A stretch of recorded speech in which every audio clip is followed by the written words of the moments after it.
رجالا كثيرا ونساء واتقوا الله الذي تساءلون به والأرحام إن الله كان عليكم رقيبا. وقال تعالى أيضا: يا أيها الذين آمنوا اتقوا الله حق تقاته ولا تموتن إلا وأنتم مسلمون. وقال تعالى أيضا: يا أيها الذين آمنوا اتقوا الله حق تقاته يا أيها الذين آمنوا اتقوا الله وقولوا قولا سديدا يصلح لكم أعمالكم ويغفر لكم ذنوبكم ومن يطع الله ورسوله فقد فاز فوزا عظيما. أما بعد، فيا أيها المسلمون، إن أصدق الحديث كتاب الله، وخير الهدي هدي محمد صلى الله عليه وسلم، وشر الأمور محدثاتها، وكل محدثة بدعة، وكل بدعة ضلالة، وكل ضلالة في النار. وأيها المسلمون، اعلموا أن الله لا إله إلا هو عليه توكلت وإليه ترجعون. وبعد, after praising Allah subhanahu wa ta'ala and glorifying Him, we send salam upon our beloved Prophet Muhammad sallallahu alayhi wa sallam. Know, O gathering of Muslims, as Allah Azza wa Jal, He reminds you in the Quran, in some of the verses that we mentioned, to fear Him and to have taqwa of Allah subhanahu wa ta'ala, to be conscious of Allah subhanahu wa ta'ala.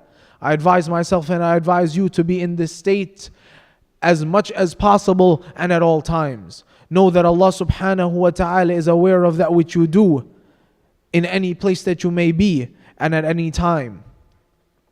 As to what follows, I advise myself as I advise each and every one of you to stay away from those things which have been prohibited by Allah subhanahu wa ta'ala, to stay away from those things which have been newly invented into the religion.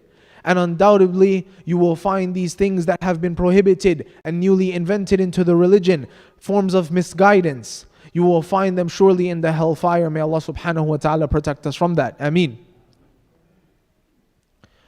Know, O gathering of Muslims, that Allah subhanahu wa ta'ala is one and only one. He alone is to be worshipped subhanahu wa ta'ala. And know that one day, undoubtedly, you will return to He subhanahu wa ta'ala. So prepare for your meeting with Allah subhanahu wa ta'ala, as Allah advises us in the Quran, in Surah Al-Baqarah, to prepare for your meeting with Allah subhanahu wa ta'ala, to prepare for that day which you will meet Allah subhanahu wa ta'ala. As to what follows, Allah Azza wa Jal, He says in the Quran: لَقَدْ كَانَ فِي قَصَصِهِمْ عِبْرَةٌ لِأُولِي الْأَلْبَابِ ما كان حديثا يفترى ولكن تصديق الذي بين يديه وتفصيل كل شيء وهدى ورحمة لقوم يؤمنون. Allah Azza wa Jal, He tells us in the Quran, in the end of Surah Yusuf, He talks about the stories and the tales and the accounts that He mentions throughout the Quran. We know that throughout the Quran, in various places from Baqarah to Nas, Allah Azza wa Jal, He tells us about previous nations. He tells us about prophets. He tells us about the punishment that certain people received. He tells us some details about different groups and different people.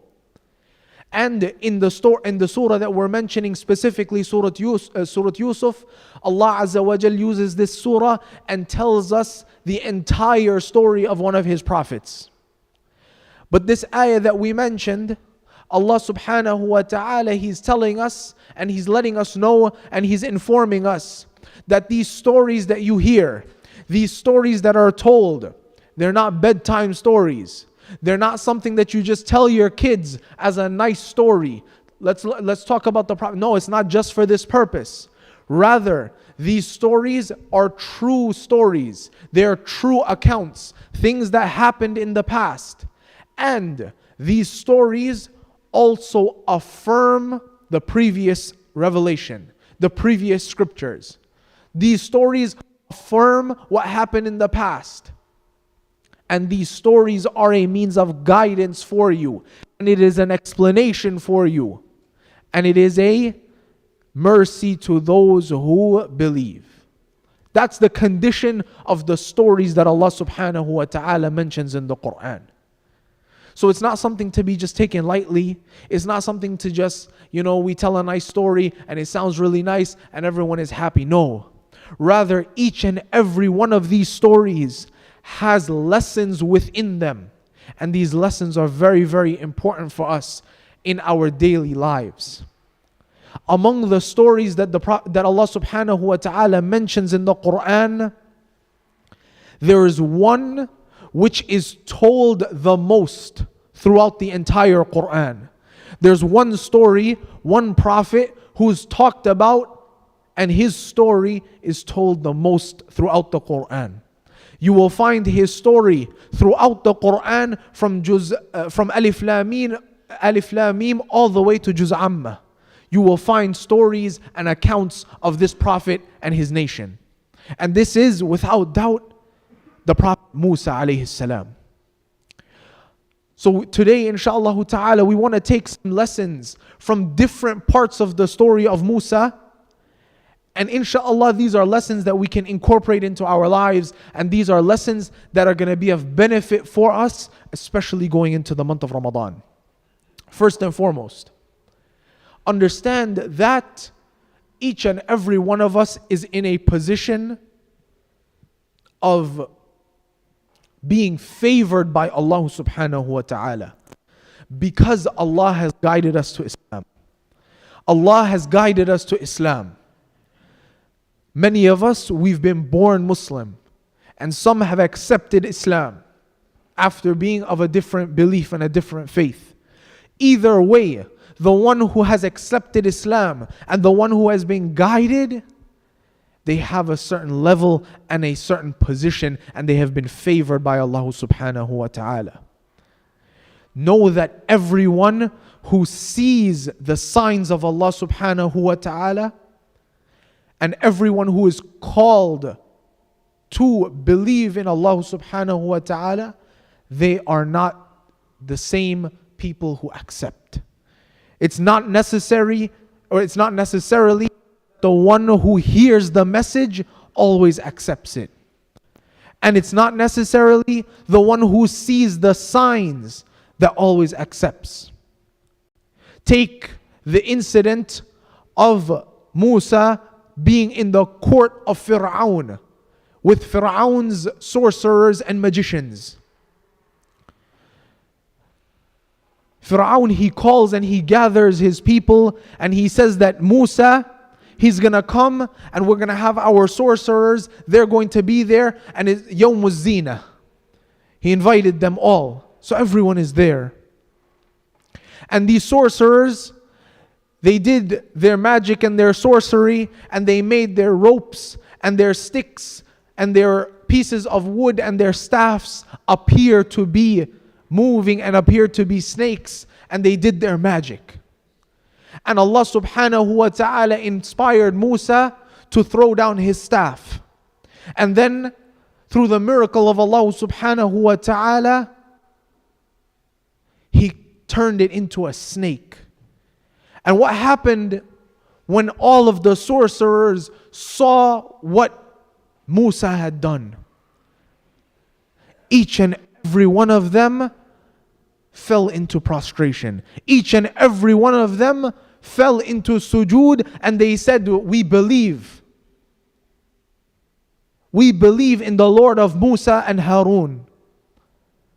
Because they saw and they knew that this was their craft. Magic was their craft. Magic was their specialty. And they saw that this is not magic that we do. This is not an illusion like we do. Rather, this is a sign and a miracle. So let me ask you a question. Did Fir'aun not see that miracle? Was Fir'aun not there?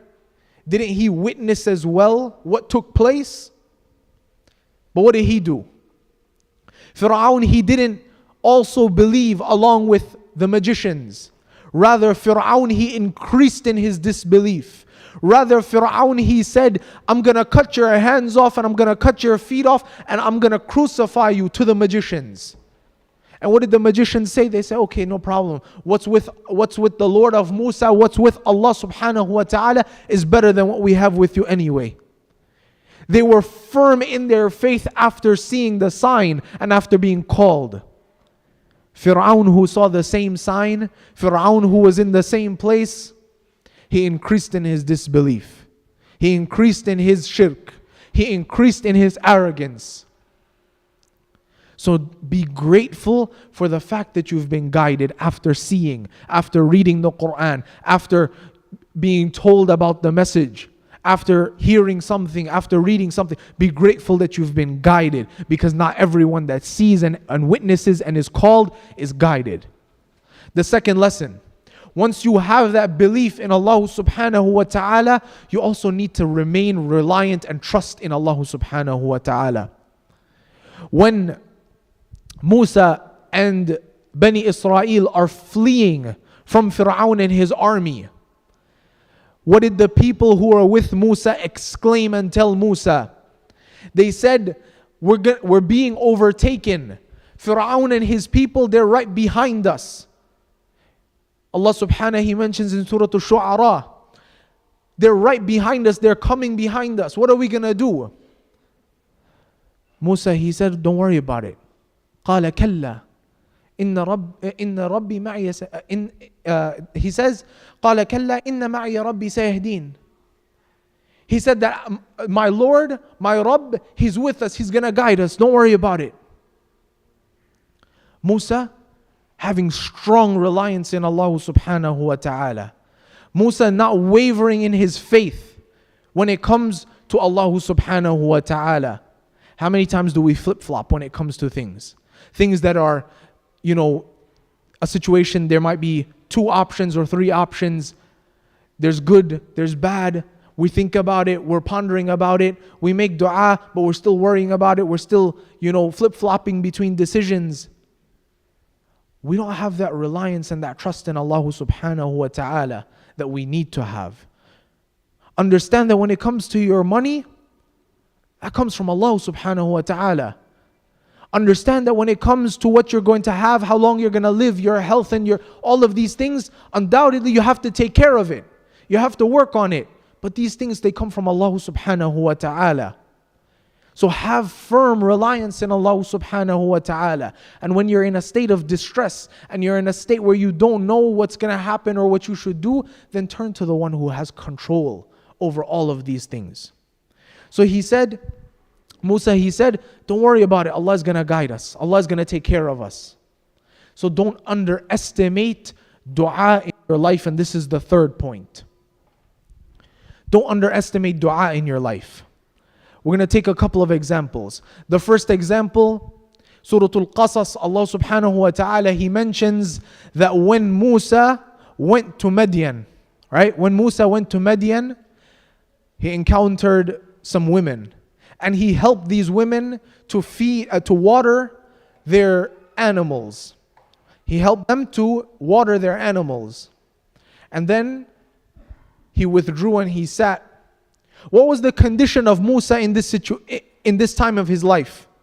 Musa had been essentially pushed out of Egypt. He had to run for his life.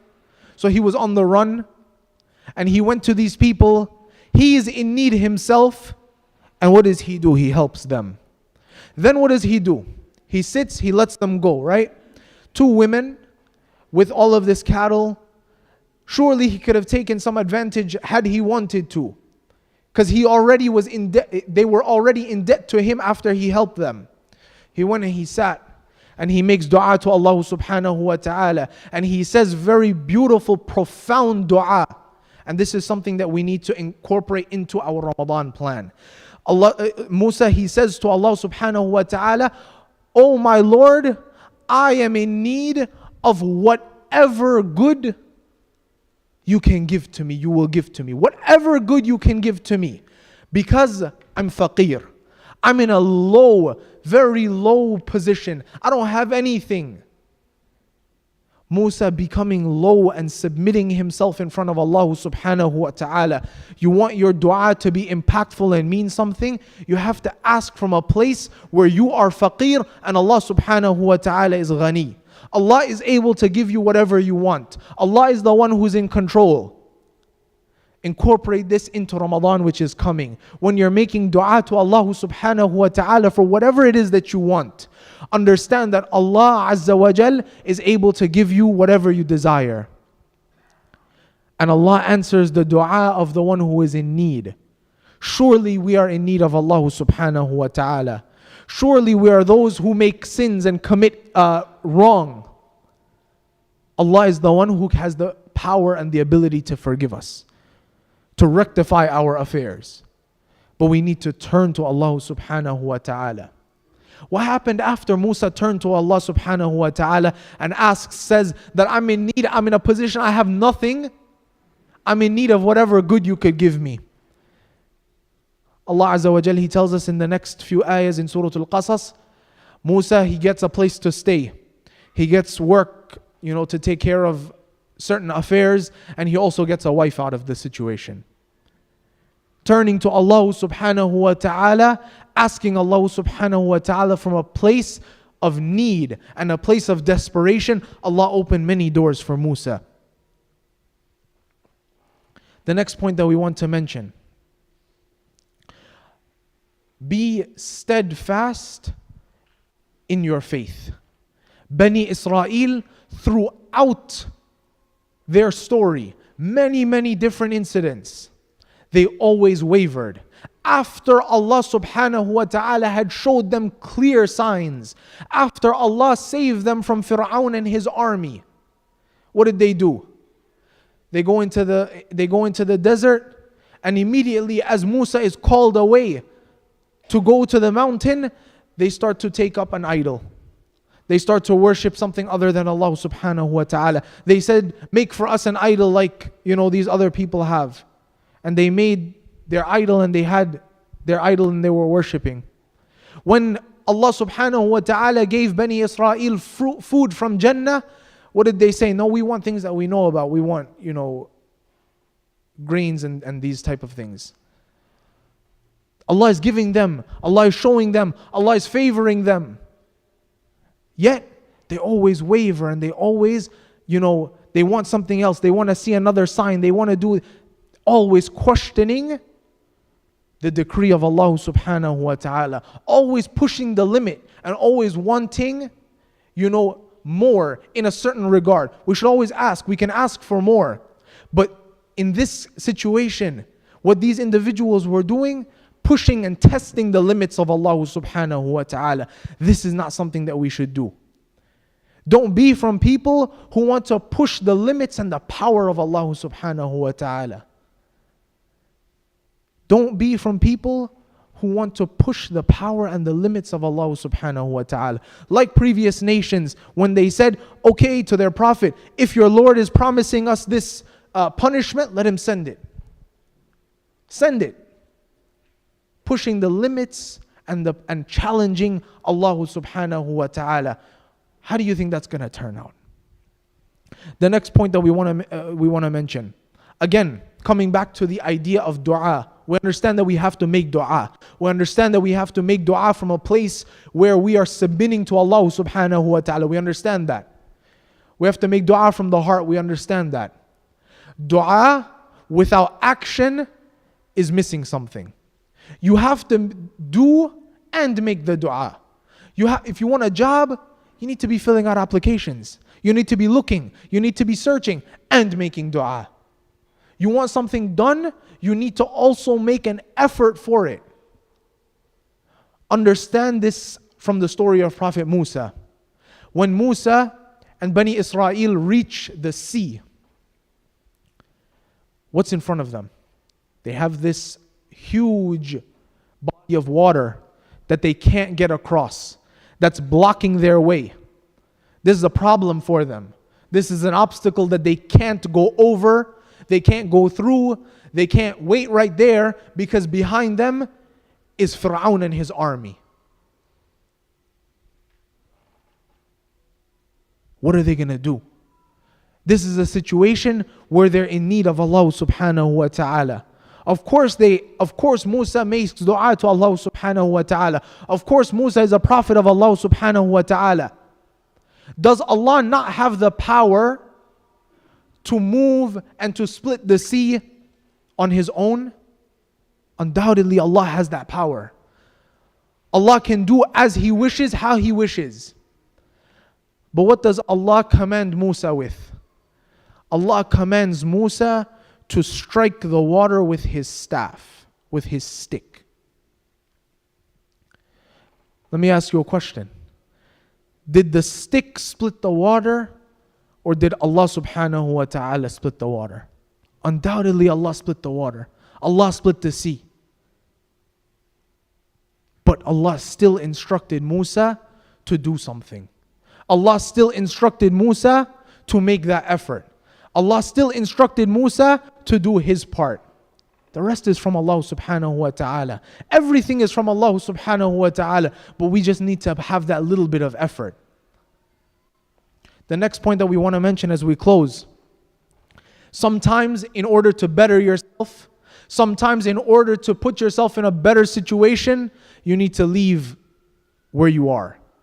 Either you need to leave the crowd that you're with, you may need to leave the environment that you're in, your work environment is not conducive to your Islam, you may need to leave. You need to think about that.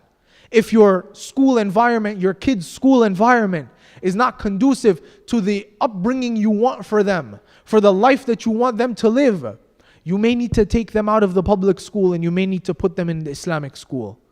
You may need to invest a little bit of money so that in 2023, the kids who are, individuals who are parents and kids who are growing up now in schools in Queens, New York in 2023, you may need to invest a little bit of money so that our facilities are capable of bringing up our children and teaching our children the way we want them to be taught. We may need to invest a little bit to change our surroundings so that we have infrastructure that supports the Muslim community. You may need to make that change. You may need to do that little bit of effort. In the story of Musa and his people, they're commanded to leave. Leave the tyrants. Leave the people who are doing wrong. Leave the shirk behind. Sometimes in our lives we may have to leave. We may have to leave a circle of friends. We may have to leave that job. We may have to leave that environment. But understand that you're leaving for better. You're leaving for better in your dunya and in your akhirah. We ask Allah subhanahu wa ta'ala to make it easy for us. Ameen. Then the last point that we want to mention. When it comes to that change, when it comes to, doing all of these things for a better life, change now. Change now. Ramadan is coming, right? So many people might be thinking, myself included, when Ramadan comes, we're going to be fasting, of course.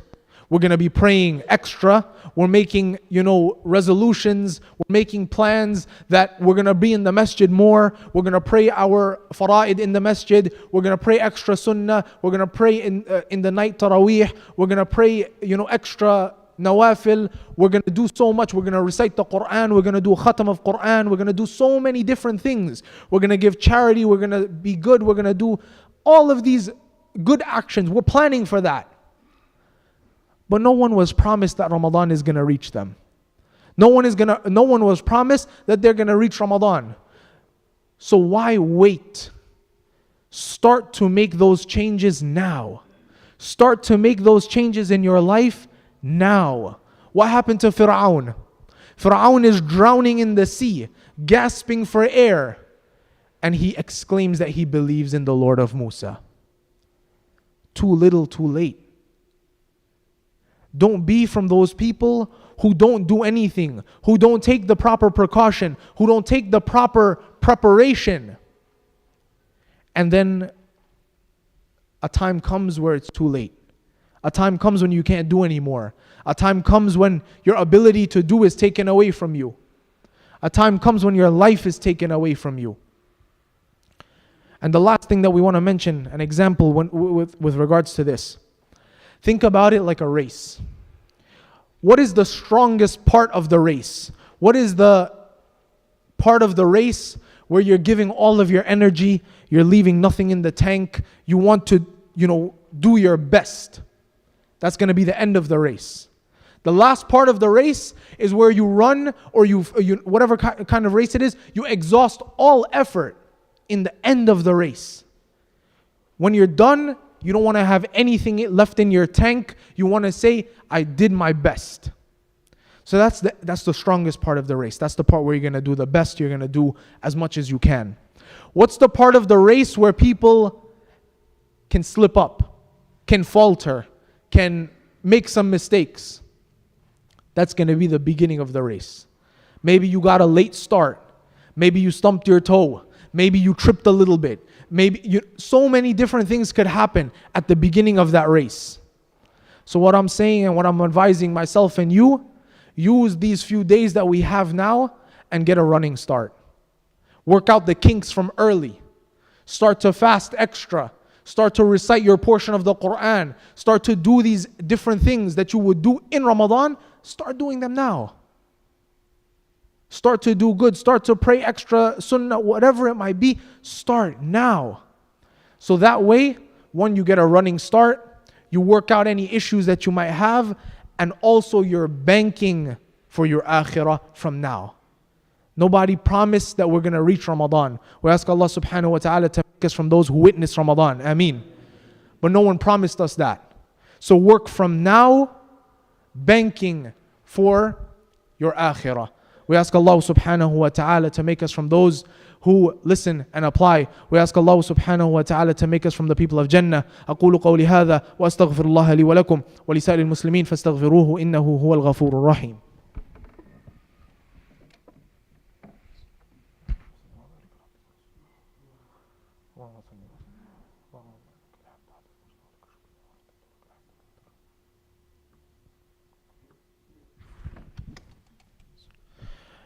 الحمد لله وحده والصلاة والسلام على من لا نبي بعده.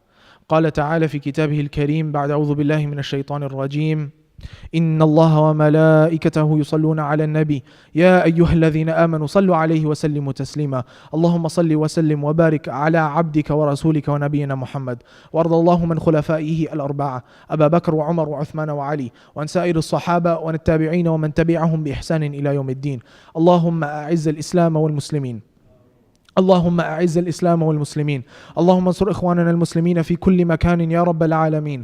اللهم انصر إخواننا المسلمين في كل مكان، في فلسطين وفي سوريا وفي تركيا يا رب العالمين. ربنا آتنا في الدنيا حسنة وفي الآخرة حسنة وقنا عذاب النار وقوموا إلى صلاتكم.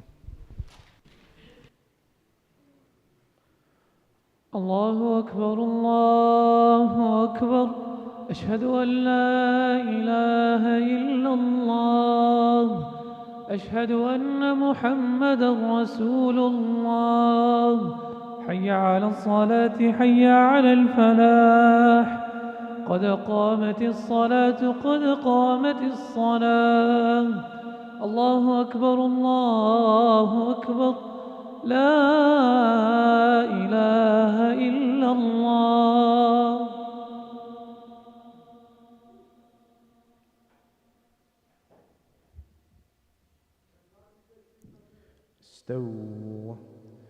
Fill up the gaps, inshallah. Make sure the lines are straight, stand close to one another.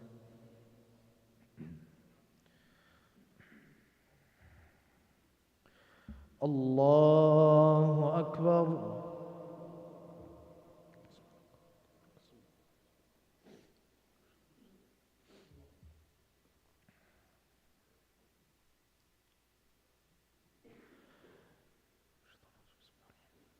الحمد لله رب العالمين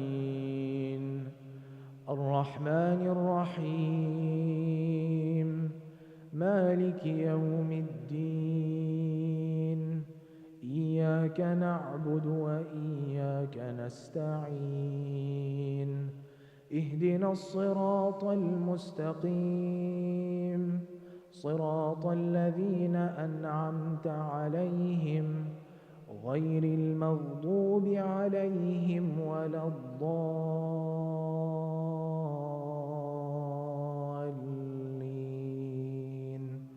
آمين.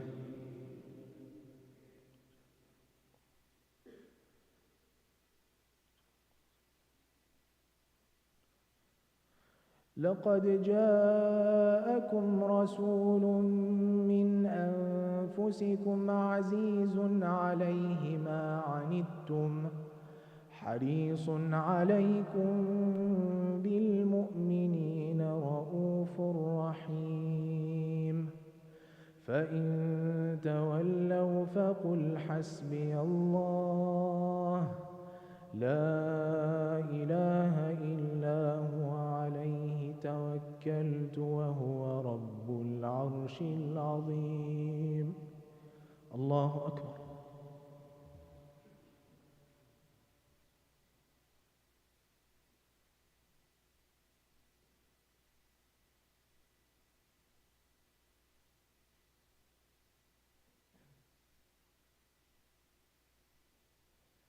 سمع الله لمن حمده. الله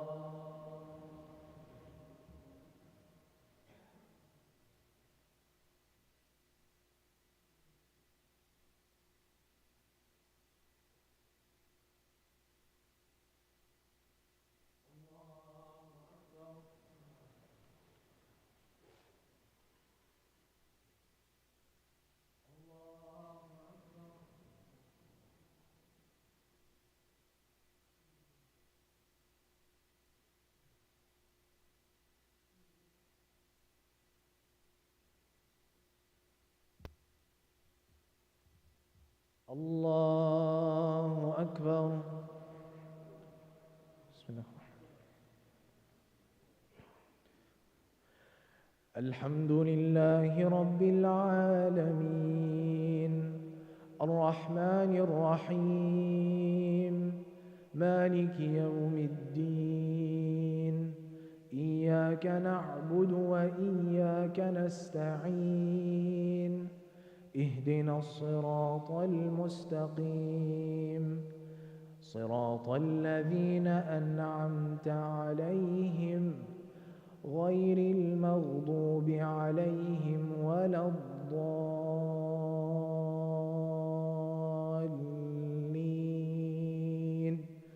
آمين.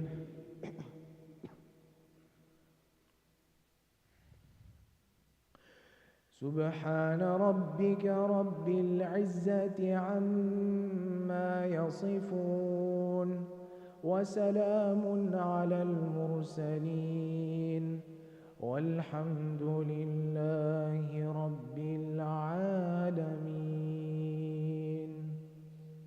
الله أكبر.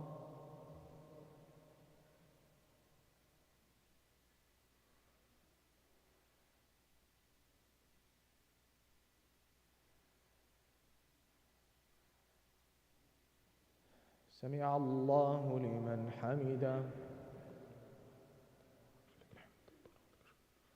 الله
السلام عليكم ورحمة الله. السلام عليكم ورحمة الله.